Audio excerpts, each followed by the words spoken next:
네, 그렇게 해서 우리가 신약성경 정경 27권과 그 바깥에 있는 위경들이 이제 만들어지게 된 제가 배경을 말씀을 드렸고요.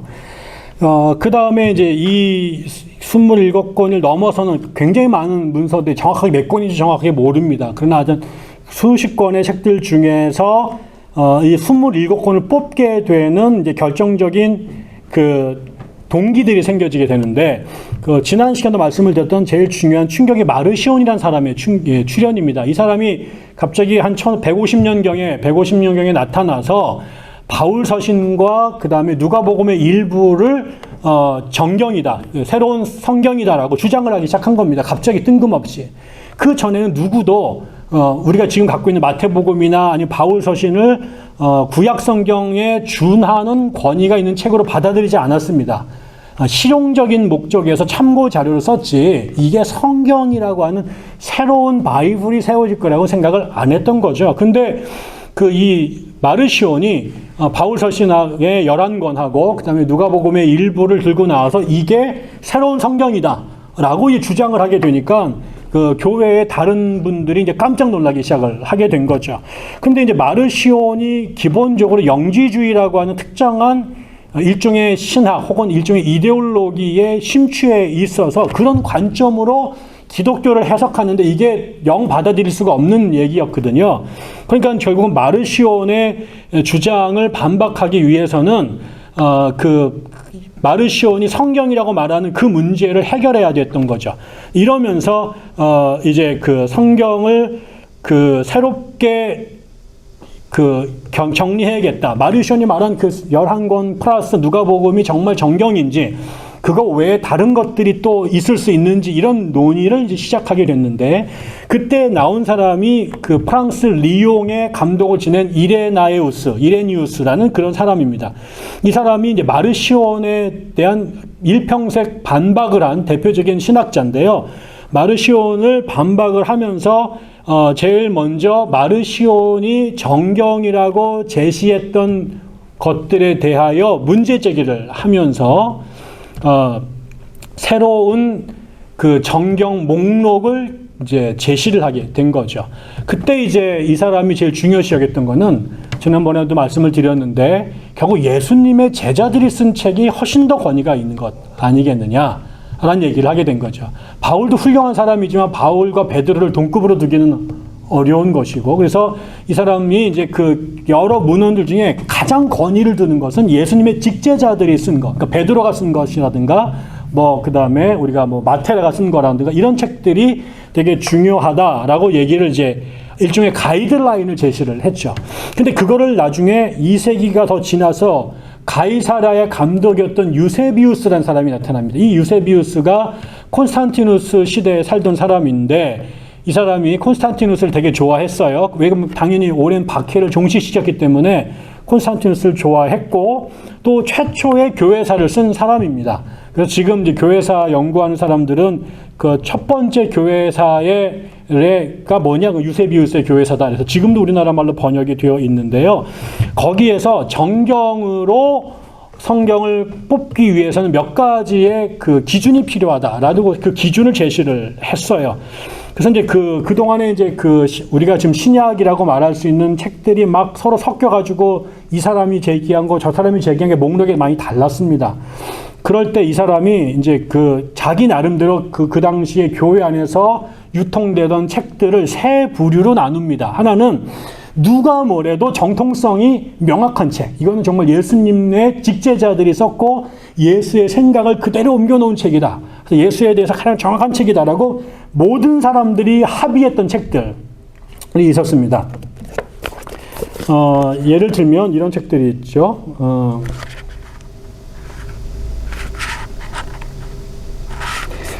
이 사람이 했던 유세비우스가 했었던 가장 정통성이 확실하게 인정받은 책은 사복음서, 사도행전, 그 다음에 바울서신, 베드로전서, 요한일서, 요한계시록. 여기까지는 정통성이 확실하다라고 유세비우스가 4세기 얘기를 합니다. 그 다음에 두 번째가 뭐냐면 정통성이 불확실하다. 이게 아니라고 말하기는 그런데 그렇다고 말하기도 또 정확하지 않은 애매모호한 책들, 그런 책들이 바울행전이라는 책이 있었어요. 헤르마스 목자서, 베드로 묵시록, 바나바 서신, 디다케, 히브리서. 이 책들은요, 오랫동안 교회사에서 정경으로 집어넣을까 말까가 왔다리 갔다리 했던 책들입니다. 우리가 아는 것처럼 여기서 지금 베드로, 그러니까 히브리서를 빼놓고 나머지 다 성경에 나중에 못 들어오게 되죠. 그 다음에 하나가 이제 논쟁의 여지가 있는 책이죠. 논쟁의 여지가 있다. 그러니까 아까 다시 제가 정리를 할게요. 첫째는 정통성이 명확한 책, 두 번째 정통성이 불확실한 책. 이거는 아닌 것 같아. 이게 가까운 책이죠. 그 다음에 세 번째가 긴 것 같기도 하고 아닌 것 같기도 한 이쪽에 가까운 책들이 있었는데 거기에다가는 야고보서, 유다서, 베드로후서, 요한이서, 요한 3서 여기 이렇게가 이제 거기에 논쟁의 요지가 있는 책이라고 분류를 했습니다. 다시 말하면 지금 신약성경책의 절반 정도는 4세기까지 유세비우스의 기준으로는 이거는 분명히 성경인 것 같아 했지만 나머지 절반 정도에 대해서는 이거는 잘 모르겠다. 의심이 든다라고 이제 문제 제기를 했던 거죠. 우리가 아는 것처럼 나중에 종교개혁 때 그 루터, 그때 이미 16세기 아니에요? 근데 그때 루터가 우리가 잘 아는 것처럼 야고보서 같은 성경책은 정경에 집어넣기 어렵다. 지푸라기다. 뭐 이런 식으로 이제 문제를 삼을 정도로 특별히 요한계시록과 히브리서는 오랫동안 정경에 집어넣을 건가가 이제 문제가 됐던 그런 내용의 책이기도 했습니다. 그러다가 지금 27권을 신약 성경을 해야 된다라고 최초로 그 27권의 책이 드러난 게 367년에 알렉산드리아의 아타나시우스라고 하는 아주 중요한 인물이 있는데 이 사람이 부활절날 교회에게 보낸 그 목회 서신이 있는데요. 거기에 27권 이게 성경으로 봐야 된다라고 했는데 지금 우리가 갖고 있는 그 목록과 일치된 목록이 이때 처음으로 교회사 속에 나타납니다. 그게 자그마치 367년이라는 거죠. 그 전까지는 27권에 대한 집어넣고 빼는 것에 대해서 교회가 일치가 된 건 아니다. 그런데 그때 알렉산더의 나타나시우스가 27권을 제시했다고 해서 그 사람의 글이 곧 법은 아니었거든요. 그리고 이제 그런 것들이 결국은 이제 그렇지만 되게 중요한 나중에 아타나시우스가 교회에서 상당히 권위 있는 사람으로 인정을 받으면서 그의 그 제시가 영향을 미치게 됩니다. 그래서 몇 년이 지난 383년이 되면 로마에서 공의회가 열렸는데 그때 아타나시우스가 제시했던 27권의 목록을 이 공의회에 모인 그 신부님들이 사제들이 인정을 하게 됩니다. 그래서 그게 최종적으로 꽝꽝꽝 도장을 찍은 게 397년 카르타고에서 모인 공의회 때 이 목록을 최종적으로 교회가 수용하자라고 하게 됩니다. 그래서 지금 27권의 성경책을 적어도 우리가 목록, 이렇게 대부분의 교회가 합의하게 된 그 시점이 4세기 말이라고 하는 것입니다. 이제 그럼에도 불구하고 이제 갈등이 있었던 거죠. 아까 말한 지금 말씀드린 27권 외에도 나머지 책들이 있었고 그 나머지 7권을 아까 좀 397년까지는 어떤 사람들은 27권만을 정경으로 인정했지만 27권 말고 다른 책도 같은 권위로 인정한 교회들과 교인이 상당히 많았었던 겁니다. 그러니까 지역마다 그 목록이 달랐고 그것에 대한 갈등이 심해서 공유회까지 열었습니다만 여전히 이제 그럼에도 불구하고 정경을 27권으로 뽑았지만 그럼 나머지 책들 어떻게 할 거냐 이게. 그럼 이게 정경이 안 들어갔다고 다 쓰레기 취급할 거냐? 그렇지 않은 거죠. 그래서 이제 그 이후의 역사에 우리가 나머지 우리 입장에 27권을 캐논, 정경이라고 말하고 나머지의 책들을 캐논이 아닌 외경이라고 이제 규정하는 데도 있고 이거를 또 그냥 외경으로 보기엔 애매하고 정경에 준하는 책으로 봐야 되지 않겠느냐는 이런 논쟁이 교회사에서 계속됩니다. 이제 그러다가 이제 그런 갈등이 이제 성경의 번역에도 영향을 미치게 되죠. 첫 번째로 우리가 그 지난번에 BC 3세기, 2세기에 걸쳐서 그리스 히브리어로 아니야. 헬라어로 구약 성경이 번역된 거, 그걸 70인경이라고 말씀을 드린다고 그랬어요. 이게 최초의 성경 번역입니다. 그러다가,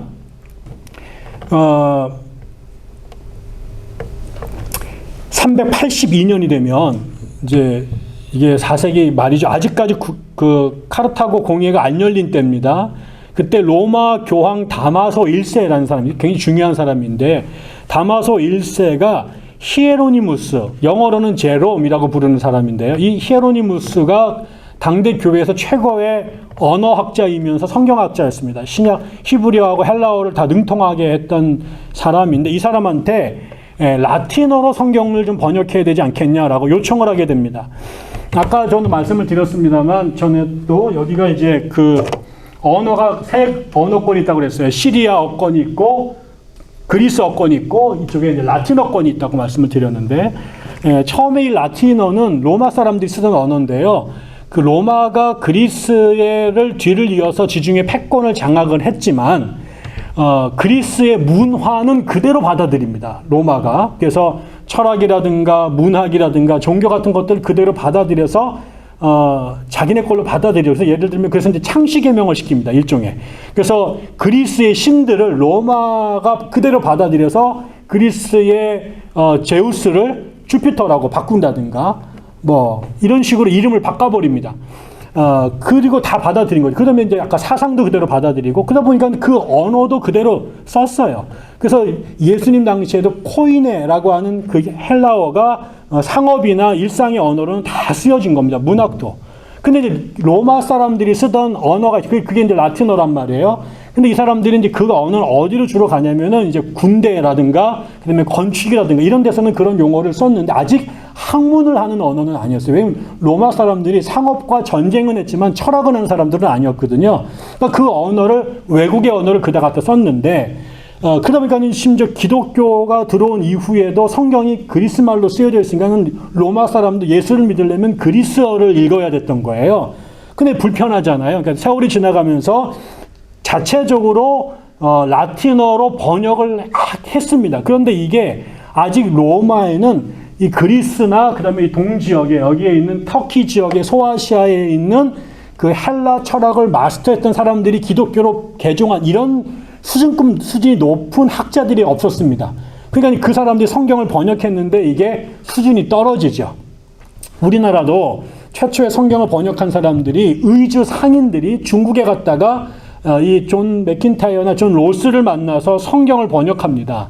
근데 이 사람들이 평안북도 사람들이거든요. 그 다음에 장사를 하던 사람들이에요. 그러니까 이 사람들한테 존 로스 목사님이 한국어를 배웁니다. 그래서 그 사람들의 언어로 처음 우리나라 성경책을 번역을 했는데, 이게 온통 나중에 보니까 평안도 사투리에 시장 언어가 들어간 거예요. 나중에 언더우드 아펜젤러 같이 대학원을 졸업한 목사들이 와가지고 한국어를 공부한 다음에 쫙 보니까 이거는 이제 정말로 거시기한 표현들이 많은 거죠. 그래서 예를 들면 우리나라 말로도 주님은 우리의 목자, 우리는 주님의 어린 양, 이렇게 되어 있잖아요. 그 어린 양이 처음에 뭐라고 번역된 줄 아세요? 양새끼라고 번역했습니다. 뭐 그런 식의 표현들이 있었던 거죠. 그 다음에 특히 이제 외래어 중에 우리가 안식일이라든가 그 다음에 세례, 이런 용어가 우리나라 말에 없었던 거거든요. 그래서 처음에도 보면 이걸 그대로 그냥 음차를 해서 그냥 봅니다. 그래서 안식일이 영어로 세베스잖아요. 그래서 이거를 사반일이라고 번역합니다. 그 다음에 세례가 영어로 팹티즘이잖아요. 이거를 밥틴네, 이런 식으로 번역을 했던 거죠. 근데 이게 뭔 말인지 아무도 못 알아듣잖아요. 그래서 나중에 성경을 다시 서울말로 다시 번역을, 성서공예를 만들어가지고 번역을 해내게 되죠. 그런 것처럼 그 당시에 베투스 라티나라고 하는 라틴어 성경이 있었는데, 그게 수준이 너무 떨어져서 성경을 왜곡하니까 이 히에로니무스에게, 당대 최고의 언어학자였던, 성경 언어학자였던 히에로니무스, 제롬에게 성경 번역을 의뢰합니다. 그래서 이 사람이 번역해낸 책이 불가타라고 하는 라틴어 성경이 탄생한 거죠. 이거는 그 이후에 1000년 동안 중세 유럽의 성경책으로 쓰여졌고, 최근에 와서야 이제 이런 성경책은 이제 더 이상 안 보게 됐습니다만, 그 아주 권위 있는 성경책이 됐습니다. 그런데 이 책이 라틴어로 번역되는데 굉장히 중요했던 게요. 그 당시 쓰여져 있던 70인경에서 번역을 하지 않고 원전에서 번역한 겁니다. 그 구약 성경을 히브리어 성경을 이렇게 번역을 라틴어로 한 거죠. 그래서 만약 히브리어로 그러니까 헬라어 성경을 보고 번역했다면 번역이 되는 형태가 된 건데 아마도 그 앞에 있었던 그 베투스 라티나는 그렇게 했던 것 같습니다. 그래서 히브리어 성경책을 라틴어로 번역한 것 같은데 이 사람이 이제 히브리어를 잘했기 때문에 히브리어 원전을 라틴어로 번역을 해서 훨씬 더 매끄럽고 원 의미를 담아내는 번역서가 나온 겁니다. 나중에 종교개혁이 이제 16세기에 벌어지게 되죠. 루터가 성경을 되게 중요시 여기면서 그 종교개혁을 일으켰는데 이 루터의 영향력이 커지게 되자 카톨릭 교회에서 이 루터의 종교개혁을 막기 위한 우리가 보통 카운터 레포메이션이라고 말하는데 카톨릭에서도 그 반격을 가합니다. 그 반격 중에 하나가 그 트리엔트 공의회라는 건데요. 이게 1546년도에 처음 열립니다. 그때부터 한 10년 이상 되다가 멈추다 이렇게 하면서 계속 회의가 진행이 됐는데 그 트리엔트 공의회에서 무슨 결정을 하냐면 성경책을 결정을 하는데요. 그동안에는 불가타 성경책을 봤어요. 그러다가 여기에다가 불가타 성경이 아까 히브리어 성경을 번역했다고 그랬잖아요. 근데 히브리어 성경은 몇 권이었다고요? 24권이라고 그랬어요. 그다음에 이 셉투아징트는 39권 플러스 외경이 들어간 책이라고 말씀을 드렸어요. 근데 이 히에로니무스가 셉투아징트가 아니라 히브리어 성경을 번역했다는 얘기는 구약 성경을 24권만 번역했다는 얘기입니다. 그 외경을 뺐다는 얘기죠. 근데 물론 그럼에도 불구하고 나중에 그 중세의 신학자들은 외경도 계속 참고를 했습니다만 이 트리엔트 공의회 때 불가타 성경 플러스 70인경에 있는 외경을 가져옵니다. 그래서 불가타 플러스 외경을 집어넣는데 이 외경을 불가타 성경을 정경이라고 말하고 혹은 제1정경이라고 말하고 이 불가타 말고 셉투아징트에서 가져왔던 15권의 외경을 제2정경이라고 말해서 같이 성경 안에 묶었습니다. 근데 이제 루터의 영향을 받았던 종교 개혁자들은 이거를 거부하고 그 제롬의 전통 히브리어 성경을 받아들인 거죠. 그래서 그 카톨릭 교회는 트리엔트 공의회를 통해서 15권이 외경이 아니라 정경 중에 일부로 들어왔는데 물론 구분해서 제1정경, 제2정경이라고 말했지만 그러나 종교 개혁자들은 외경 그 15권을 외경이라고 해서 정경에서 빼버립니다. 물론 초창기에는 이게 워낙 그 중요한 문헌이었기 때문에 뭐 신약 성경 뒤쪽에 갖다 붙인다든가 구약과 신약 사이에 껴 넣는다든가 이러면서 계속 성경 안에 포함을 구별해서 이제 씌워 놓긴 합니다. 그렇지만 이제 궁극적으로 1647년에 영국에서 소위 말하는 청교도 혁명이 일어나죠. 그래서 청교도들이 정권을 잡습니다. 그러는 와중에 그 웨스트민스터 총회를 열고 여기 청교도들이 모인 겁니다. 청교도들이 모여서 회의를 하고 거기에서 이제 그 신앙고백서, 웨스트민스터 신앙고백서라는 거를 만들었는데 거기 제1장 3절에 이런 구절을 집어넣습니다. 외경은 영감으로 쓰인 책이 아니므로 경전이 될 수 없다. 그런 책들은 절대 인정되거나 사용돼서는 안 된다라고 도장을 꽝 찍습니다. 그래서 이거를 기점으로 해서 개신교에서는 15권의 그 책을 외경이라고 해서 못 읽게 합니다. 읽지도 않게 하죠. 그래서 교회 다니는 사람들 중에 개신교 교인들 중에 외경을 읽은 사람이 거의 없을 것입니다. 그 신구약 전공하는 교수들이 아니면 그러니까 솔직히 저도 한 번도 읽은 적이 없습니다. 그러다가 제가 작년에 너무 궁금해가지고 제가 그 외경책을 사다가 틈틈이 지금 제 연구실에서 읽고 있는데 아주 재밌습니다.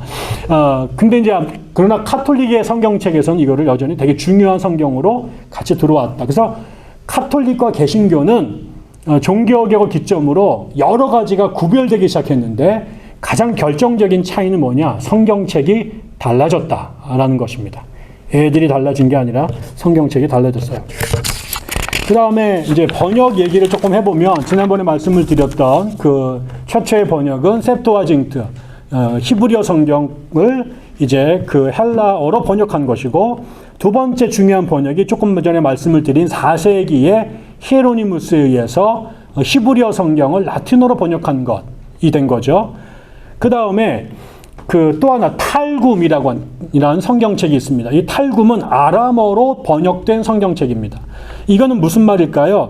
아까 말씀드린 것처럼 이제 이 이스라엘이 페르시아의 지배에 돌아간 이래로, 그래서 우리가 고레스가 이제 그 칙령을 내서 이스라엘 사람들이 귀국하도록 보내주잖아요. 그래서 이제 우리가 하는 것처럼 사람들이 돌아와서 1차, 2차, 3차로 돌아와서 예루살렘 성전을 건축을 재건을 했는데, 그때 이후로 그 지역의 공용어가 아람어가 됩니다. 그래서 이스라엘 사람들도 아람어를 이제 쓰게 된 거죠. 그런데 성경책은 히브리어로 되어 있는 거예요.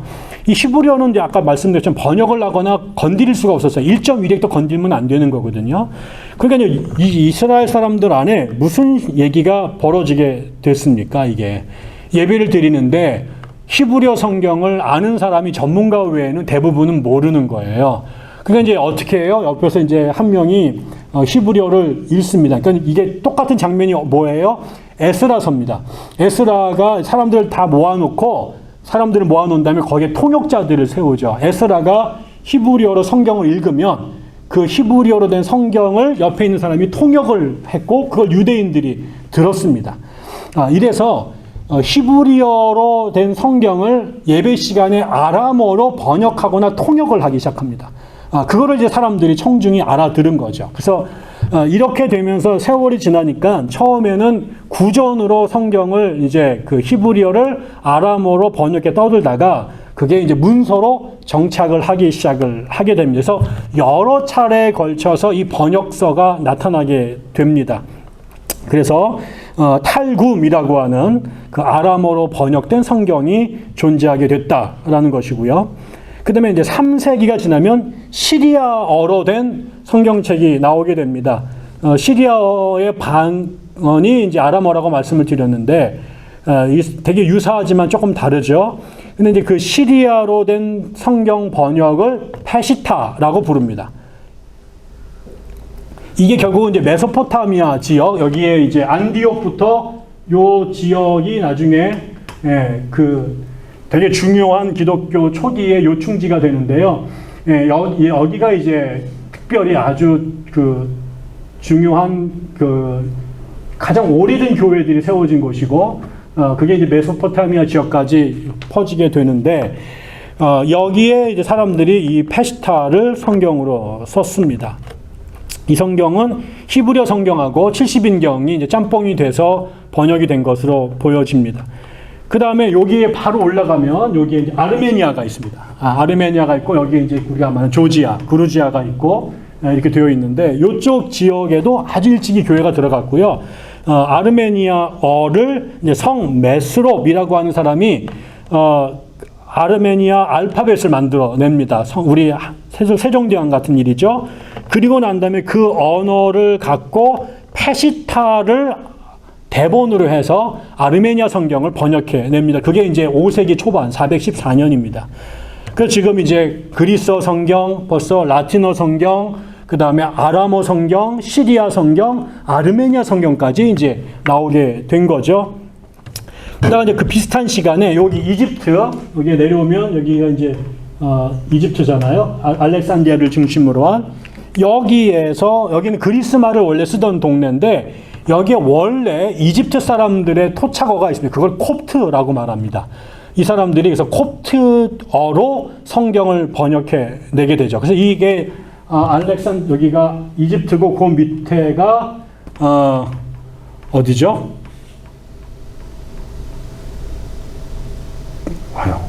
제가 이제 지금 정신이 몽롱해가지고 요 밑에 또 나라가 아프리카 있는데, 여기도 아주 오래된 초창기부터 기독교가 들어간 동네입니다. 이집트 말고 그 밑에 에티오피아에도 이제 이 같은 언어로 이제 들어가게 되고, 이 아주 일찍부터 기독교가 들어갔던 나라인데요. 그쪽의 언어로도 차근차근 이제 번역이 되어집니다. 그래서 처음에 이제 이집트어가 번역이 되고, 그 다음에 10세기가 됐을 때, 우리가 아는 것처럼 이제 7세기에 600년대 초반에 무하멧이 출현해서 이제 그 이슬람을 창도를 하잖아요. 그 지역으로도 그 당시에 거기가 유대인들이 굉장히 많이 살았는데 히브리어로 된 성경은 있었지만 아람이 아니라 아랍어가 아라빅이 성경을 아직 번역이 안 됐습니다. 그래서 결과론이긴 합니다만 선교학자들 중에는 그 마호메트가 굉장히 그 종교에 깊었던 사람이고 그 친척이 중에 유대인들이 있었고 유대인들이 또 이 메카 지역에 상당히 상권을 장악하고 있었던 사람들 중에 하나서 접촉이 굉장히 긴밀했던 것 같습니다. 그래서 우리가 아는 것처럼 그 마호메트가 동굴에서 기도할 때 천사를 만나죠. 그 천사가 바로 가브리엘입니다. 근데 이게 다 이제 이 사람이 그 유대교의 영향을 굉장히 많이 받았다라는 증거인데, 만약에 그때 아랍어로 기독교 성경책이 번역이 돼 있었으면 마호메트가 기독교 신자가 됐을 가능성이 되게 높다. 뭐 이런 얘기를 이제 누가 한 걸 들은 적이 있어요. 근데 이 자그만치 10세기가 될 때까지 아랍 지역에는 성경이 그들의 언어로 번역되지가 못하다가 이제 10세기가 됐을 때 사디아 벤 요셉이라고 하는 사람에 의해서 아랍어 성경이 처음으로 번역이 됩니다. 이러면서 이제 성경이 이제 이곳저곳에 나라의 언어로 번역이 됐는데요. 제일 흥미로운 건 이제 유럽은 이제 그 라틴어 성경이 압도적인 우위를 차지하게 되죠. 물론 동방교회, 동로마 제국을 중심으로 한 곳은 그리스어 성경을 계속 썼습니다만, 나중에 이제 동방과 서방이 1054년에 싸우고 갈라지면서 접촉을 안 하게 되고, 또 그쪽 지역이 이제 1453년에 오스만 투르크에 점령당하면서는 이제 관계가 단절이 돼버려서 이제 그리스와 그 다음에 이쪽 라틴 지역이 만날 일이 없었습니다만, 그래서 결국 이제 그 서방에서는 이제 이 불가타 성경이 압도적인 권위를 가지면서 성경으로 왔는데요. 무슨 일이 생기냐면, 이제 10세기에 15세기죠. 1414년에 콘스탄치 종교회가 열려요.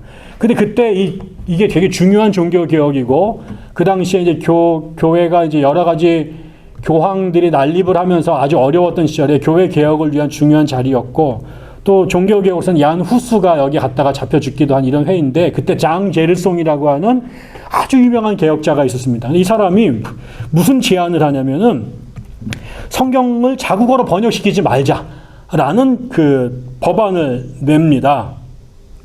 그게 왜 그러냐면 성경을 번역하니까는 성경책 읽느라고 목사들의, 그러니까 신부님들 설교를 안 듣는다. 이렇게 되면서 말도 안 되는 이유로 성경 번역을 금지시키고, 이게 오랫동안 교회의 유효한 입장이 됩니다. 그래서 성경 번역을 못하게 했습니다. 이제 이러다가 중요한 변화가 생기는데요. 그게 뭐냐면 인쇄술이 발전하기 시작합니다. 근데 인쇄술의 발전과 더불어 뭐가 중요했냐면, 요 인쇄술이 어떤 것들랑 결합이 되냐면 르네상스라고 하는 것과 동시대에 벌어지게 되죠. 이게 되게 흥미로운 일인데요. 이 르네상스가 이제 고대로 돌아가자 이렇게 얘기를 하면서 기독교가 들어오기 이전에 그리스 로마 문명을 이탈리아 사람들이 이제 다시 부흥시키려고 하는 복고풍 운동이었는데, 이 운동을 하다 보니까 이제 고전어를 이제 익혀야 되는 일들이 된 거죠. 그래서 이제 그리스하고 고대 라틴어를 연구하는 이제 풍이 이제 막 일어나기 시작을 합니다. 그러면서 그 언어로 된 문헌들을 찾는 이제 고문서 수집이 이제 열풍을 일으키게 되면서 도서관을 뒤지고 고문서 도서관을 뒤지는 일들이 생겨나고, 그거를 이제 출판하는 일들이 벌어지게 되죠. 근데 그때 마침 이제 인쇄술과 종이 제작비가 확 떨어지면서 이제 처음으로 책을 막 쏟아져내기 시작했는데, 그때 이제 흥미로웠던 게 뭐냐면, 르네상스의 아주 중요한 특징 중에 하나가 민족주의의 발흥입니다.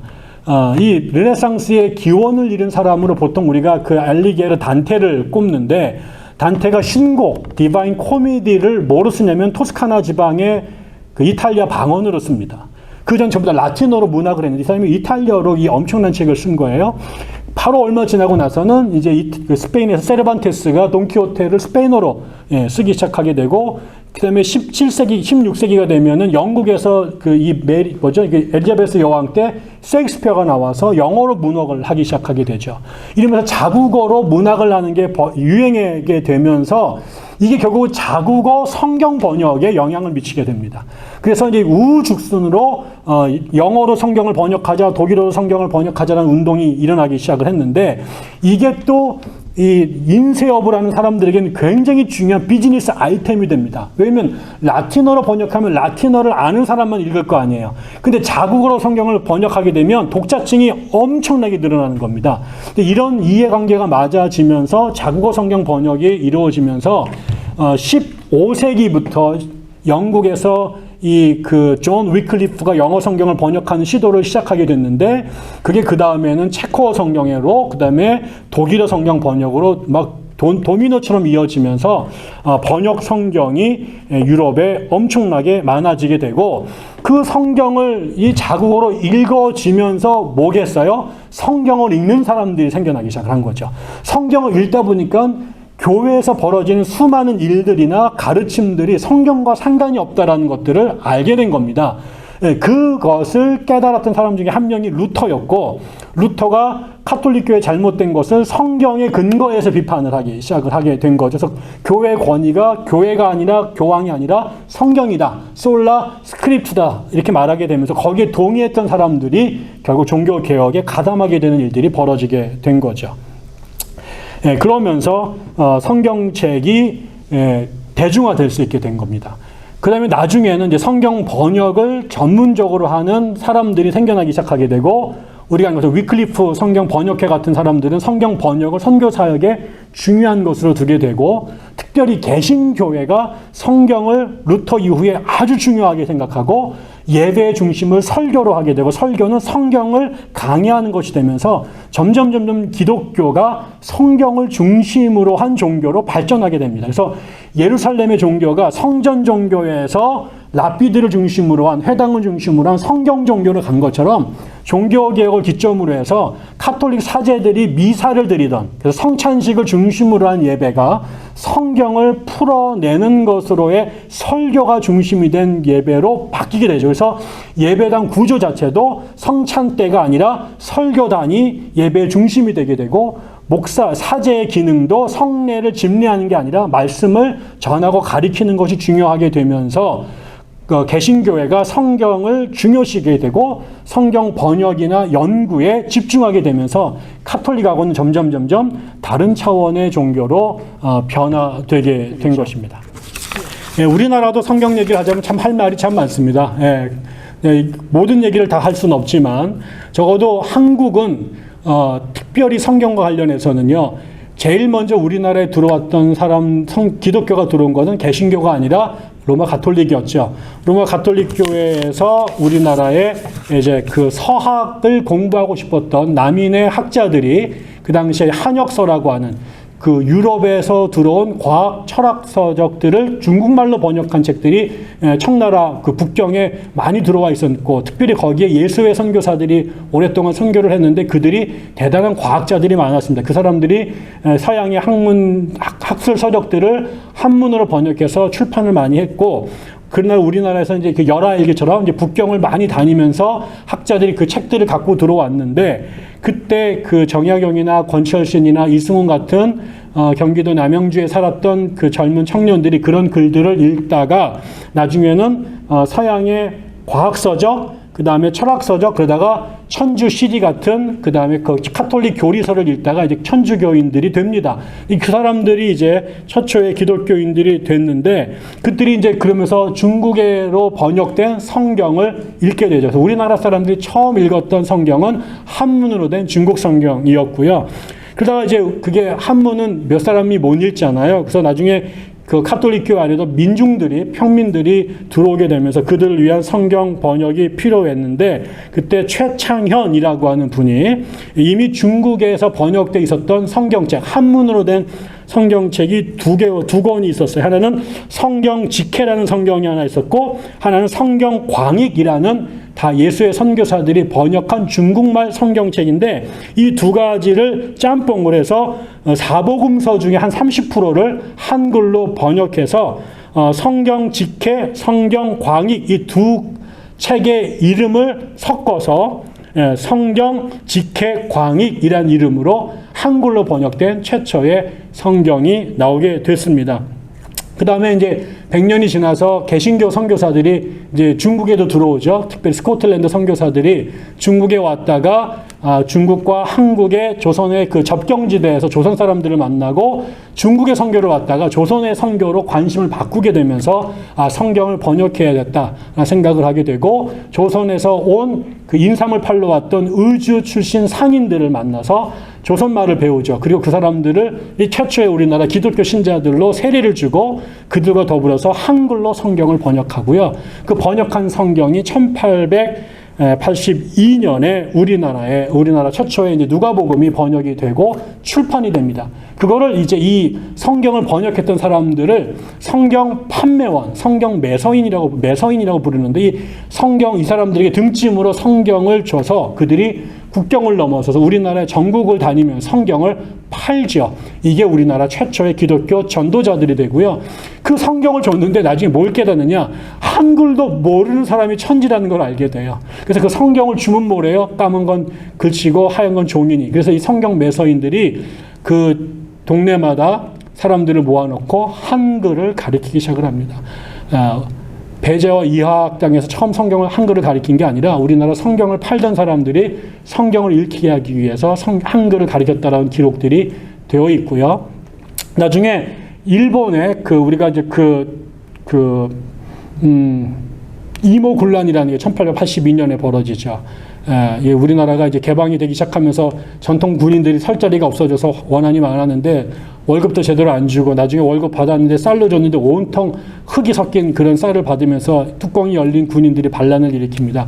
그래서 그때 막 권력을 잡고 있었던 민씨 일가들을 다 죽이려고 했는데 그때 이제 민비가 도망을 가죠. 그때 민비를 돕는 역할을 했던 사람 중에 이수정이라는 사람이 있었는데 민비가 그 사람을 고맙게 생각해서 나중에 이제 신사유람단을 일본에 보낼 때 같이 보냅니다. 농학을 공부하러 갔다가 그 일본의 농학자였던 분을 만났는데 그분이 아주 돈독한 기독교인이었어요. 그래서 그 사람의 영향으로 농학 공부는 때려치고 기독교인이 되고 이 사람이 또 양반 출신이잖아요. 그래서 미국에 있었던 성소공회의 또 장로교 선교사들이 이 사람을 통해서 성경을 번역하도록 시킵니다. 그래서 이수정이 처음에 마가복음을 성경으로 번역을 하죠. 그래서 성경을 번역을 딱 했는데 그때가 1885년이에요. 그때 미국에서 한국으로 온 최초의 선교사들 언더우드와 아펜젤러가 샌프란시스코에서 배를 타고 요코하마에 옵니다. 그리고 거기서 며칠 쉬었다가 부산 그 다음에 제물포로 들어갔는데 그때 이 사람들에게 이수정이 번역한 성경을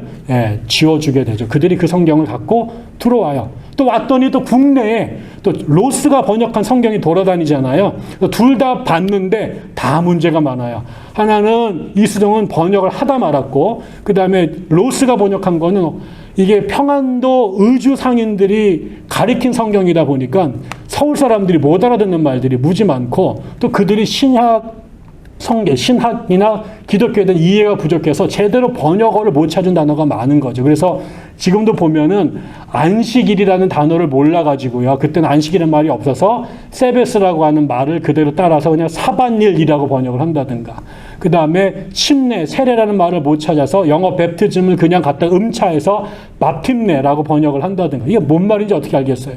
또 심지어는 하나님의 어린 양을 갖다가 하나님의 양새끼 뭐 이런 식으로 번역을 한 용어들이 많아서 그 다음에 온갖 함경도 평안도 사투리가 있어서 이거를 다시 표준어로 번역을 하게 되죠. 그래서 성서 번역위원회를 만들고요. 나중에 그것이 성서공회가 되고 그래서 우리가 다시 그 선교사들이 한국말을 제대로 배워서 한국의 유식한 학자들과 공동으로 다시 성경을 번역하기 시작을 하게 됩니다. 그래서 우리나라의 신구약이 다 완성이 돼서 지금 읽고 있는 성경의 원본이 되는 것이 1911년에 돼서야 우리가 성경전서라는 이름으로 신약과 구약이 번역이 됐죠. 물론 그것도 옛날 얘기니까 한 20년 쓰고 나서 다시 또 번역을 또 새로 하고 새로 하면서 지금까지 이제 다양한 번역본의 성경이 한국에 존재하게 된 겁니다. 중요한 건 결국 이 성경이 한국에서는 성경이 선교사들이 들어오기 전에 일본과 만주에서 번역이 됐고 그 성경이 선교사들과 함께 혹은 그들보다 먼저 우리 땅에 들어왔다라는 거죠. 그래서 어쩌면 교회가 세워지기 전에 성경이 먼저 들어왔고 그 성경에 의해서 한국의 교회가 세워졌고요. 그 성경을 배우고 싶은데 가르쳐주는 사람이 없잖아요. 그 선교사들을 몇 명이 천국을 다니면서 성경을 가르쳐주기 위해서 모임을 갖습니다. 그 모임을 사경회라고 불렀고요. 평양에서 1906년도에 모였던 1907년도에 모였던 평양 도사경회 때 성령이 임재하셔서 평양 대부흥운동이 벌어진 겁니다. 그래서 결국 한국은 전 세계에서 아마도 성경을 가장 사랑하고 성경 중심적 교회를 세우려고 노력했던 대표적인 선교지가 아니었을까 싶습니다. 강의를 마치면서 이런 말씀을 드리고 싶습니다. 지금 말씀드린 것처럼 성경이 처음에 이 땅에 나와서 한 권의 책으로 만들어지기까지 엄청나게 긴 세월이 걸렸습니다. 그게 처음부터 성경으로 쓰여진 책들이 아니라 한 권 한 권 다른 목적과 시기에 쓰여졌던 책들이 정말 하나님의 보이지 않는 손에 의해서 66권으로 결집된 겁니다. 그것 자체가 저는 그 구원이고 은총이었다라는 생각이 듭니다. 우리에게 하나님의 뜻을 읽을 수 있는 문자로 된 경전이 그 오래고 복잡하고 험난한 세월을 거쳐서 우리 손에 주어진 것 정말 놀라운 기적 중에 그런 기적이 없다고 생각하고요. 또 하나는 그 성경이 하늘에서 만들어져서 뚝 떨어진 게 아니라 수많은 지역에서 수많은 사람들에 의해서 쓰여지고 또 떠돌아다니고 만나고 편집되고 그 과정에 가감이 있었습니다. 또 그것이 또 번역되다 보면 어휘가 변이가 되기도 하고 뜻이 왜곡되기도 하는 이런 일들을 겪었습니다. 그래서 성경 자체가 쓰여지고 편집되고 번역돼서 우리에게 오기 전까지 대단히 역동적인 역사적 맥락을 통과했다라고 하는 것. 그래서 성경 자체가 하나의 바위처럼 흔들림 없는 부동의 존재가 아니라 그런 역사의 그 물결을 온몸으로 견디면서 형성된 것이다. 그래서 성경의 역사 자체는 대단히 역동적이고 복잡했다라는 것도 우리가 기억해야 될 필요가 있을 것 같고요. 하나는 마지막으로는 성경은 하나님께서 우리에게 주신 당신의 계시, 특별한 계시인데 이것이 사람을 살리기도 하고 또 그 성경 때문에 목숨을 잃은 사람들도 있었고요. 성경이 교회를 세우기도 하고 또 성경 때문에 교회가 분열된 역사도 있습니다. 성경 때문에 정통이 된 교회도 있고 성경 때문에 이단이 된 교회도 있습니다.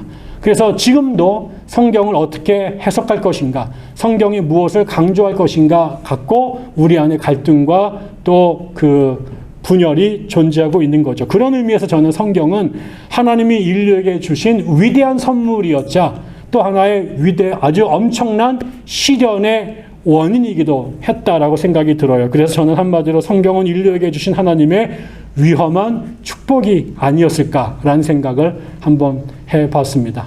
네, 오늘 강의 여기서 마치도록 하겠습니다. 감사합니다.